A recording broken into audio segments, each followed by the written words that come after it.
আসসালামু আলাইকুম। সুপ্রিয় শিক্ষার্থীবৃন্দ, জাহিদস লার্নিং হাবের পক্ষ থেকে তোমাদের সবাইকে স্বাগতম। ষষ্ঠ শ্রেণীর ইসলাম শিক্ষা বিষয়ে আজ আমরা শ্রেণীর কাজ সমাধান দেখব।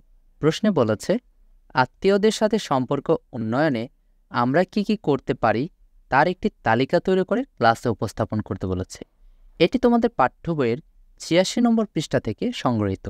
প্রিয় শিক্ষার্থী, জাহিদস লার্নিং হাবে আমরা প্রতিনিয়ত তোমাদের কাঙ্ক্ষিত অ্যাসাইনমেন্টগুলোর সমাধান ভিডিও আকারে দিচ্ছি। আমাদের চ্যানেলটি ভিজিট করার জন্য অনুরোধ জানাচ্ছি এবং তোমাদের কাঙ্ক্ষিত অ্যাসাইনমেন্ট খুঁজে পাওয়ার জন্য চ্যানেলটি ভিজিট করতে পারো।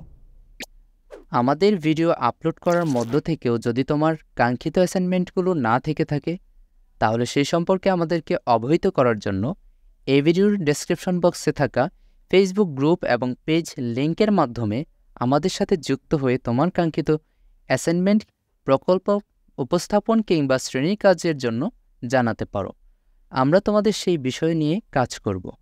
তাহলে আজকের ভিডিওটি এখন শুরু করা যাক। আত্মীয়দের সাথে সম্পর্ক উন্নয়নে আমরা নিচের কাজগুলো করতে পারি। ১. নিয়মিত খোঁজ খবর নেওয়া।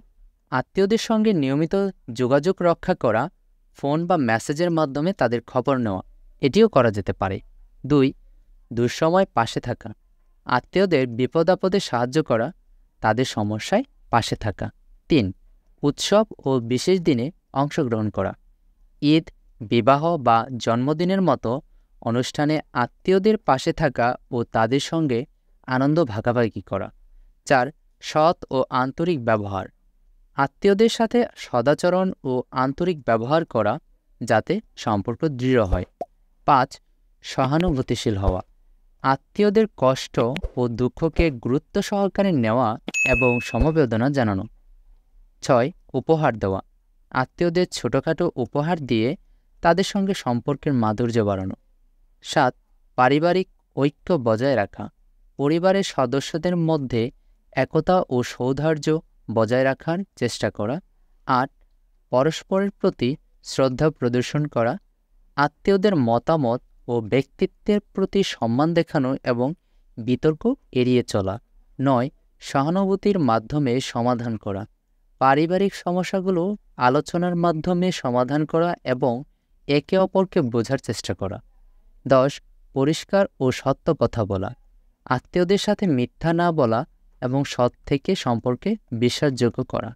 সুপ্রিয় শিক্ষার্থীবৃন্দ, এই ভিডিও ক্লাসটি এই পর্যন্তই। সম্পূর্ণ ভিডিওটি মনোযোগ সহকারে দেখার জন্য অসংখ্য ধন্যবাদ। এই ভিডিওটি কেমন লেগেছে তা জানাতে কমেন্ট সেকশনে লিখতে পারো এবং ভিডিও ক্লাসটি তোমার বন্ধুদের সাথেও শেয়ার করে তাকে তার অ্যাসাইনমেন্ট কিংবা শ্রেণীর কাজ প্রকল্প উপস্থাপনে সহযোগিতা করতে পারো।